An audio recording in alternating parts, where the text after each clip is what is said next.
Almost had a threesome because of a bluff. I'm not sure if I missed a great opportunity or dodged a bullet. I'm in college, and while my parents are paying for my tuition and dorm room, I have to work to cover the rest of my expenses. Because my parents paid a little more, I have a single dorm room, meaning I have the room to myself.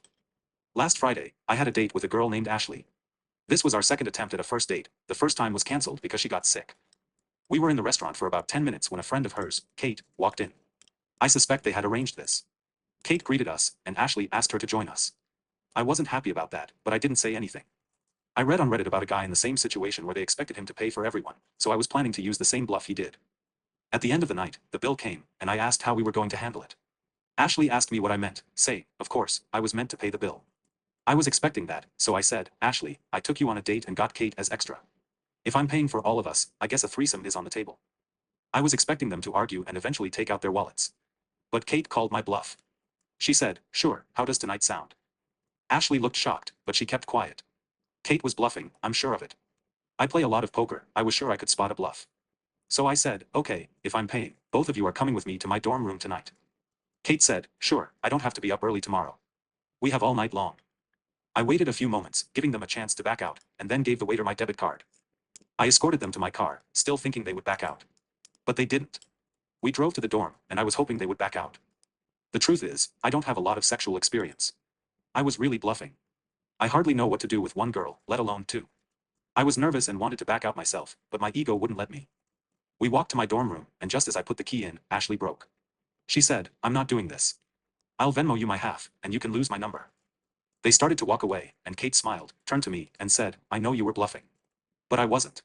Don't lose my number. With that, she gave me a piece of paper with her number on it.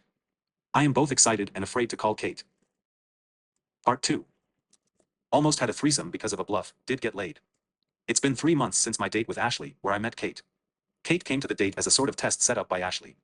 Because there was an extra person all of a sudden, and because I read about this on Reddit, I suggested a threesome. For me, the date was already ruined, so I wasn't expecting anything anymore. To my surprise, Kate called my bluff. I was nervous and scared. I really wanted to call it off, but I was also afraid of what they would think about me. To my relief, Ashley backed out in front of my dorm room and took Kate with her. But Kate gave me her phone number before she left. I was so nervous, but I called Kate after a few days. She sounded very happy to hear from me. We went for coffee for a talk. After some small talk, I asked her about that night. First, I asked if she did that a lot, joining in on a date expecting the guy to pay everything. This was her first time, but she knew Ashley did it a few times to test the date. The test is that if he pays without complaining, he's a good man. I laughed with her about this logic, because that's not working out for her. Kate went along because she was curious and heard good things about the place I took them. After some talking, I asked her if she would have gone through with the threesome. She said she could see that I wouldn't go through with it. She knew I was bluffing, and she was calling my bluff. I reminded her that Ashley backed out, but I admitted that I was about to. So I asked, what if she was wrong, would she go through with it? She smiled and said she's rarely wrong when reading people, but if she was wrong, she would go through with it. Talking with her was refreshing. I could be myself, not trying to impress her or anything. I could just be myself. In the last few months, Kate and I have had an arrangement. She helped me gain sexual experience, not only with her, but she's also my wing woman. She jokingly said maybe in time we can convince Ashley. Kate and I are not dating, we hang out, and we sleep with each other. She is my FWB, my teacher, yes, I call her teacher to tease her, my wing woman, but most important my friend. That one bluff. It did get me laid. Final part. It's been 14 years since I met Kate. She crashed a date I had with Ashley.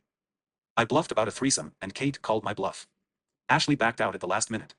I was really bluffing and not ready for something like that. Kate did give me her phone number. A few days later, I called Kate, and we started talking. Over the next year, she taught me so much, not only about sex but also about myself. She gave me the confidence to become the man I am today. She was my teacher, my FWB, and my wing woman. Thanks to her teaching, hyping, and guiding, my body count, let's just say it went up quickly. Of course, she also added to her body count during that time. After more than a year of beating around the bush, I finally confessed my feelings for her. She felt the same, and we became exclusive, started dating, and got married after graduation. We're still friends with Ashley. That first date was a disaster, but she's actually really nice. She gave up her dating logic soon after our date. Her ex-husband is my doctor. They divorced amicably 3 years ago because he changed his mind and wanted kids, while she still doesn't. Why am I going down memory lane now? Last week was our 10-year anniversary, and Kate had something special planned. On the anniversary itself, we went to her favorite restaurant and danced afterward. Although I'm not as good a dancer as she is, when we dance bachata together, we can have all the eyes in the room on us. Friday is my gym day. Kate asked me to do light training that day because she had plans for us. I was expecting a dance night, so I did some light training, took a shower at the gym, and went home. As soon as I came home, Kate stood at the top of the stairs wearing a bathrobe. We had a bit of playful banter, her on top of the stairs and me at the bottom. Then she opened her bathrobe, and she was wearing the black lingerie I love. I was at the top of the stairs in half a second. While kissing her and guiding her to the bedroom, she asked me if I remembered how we met. So I told her the story, ending with, Ashley backed out half a second before me. At that moment, Ashley walked in from the bathroom wearing red lingerie, saying, "Tonight, I won't back out if you won't." She walked up to me, kissed me, and walked to the bed. Kate looked at me smiling and said, "Happy anniversary, honey." To say that was a surprise is an understatement. I'm not going to give a play-by-play, but it was a night the three of us will never forget. And it all started with a bluff 14 years ago.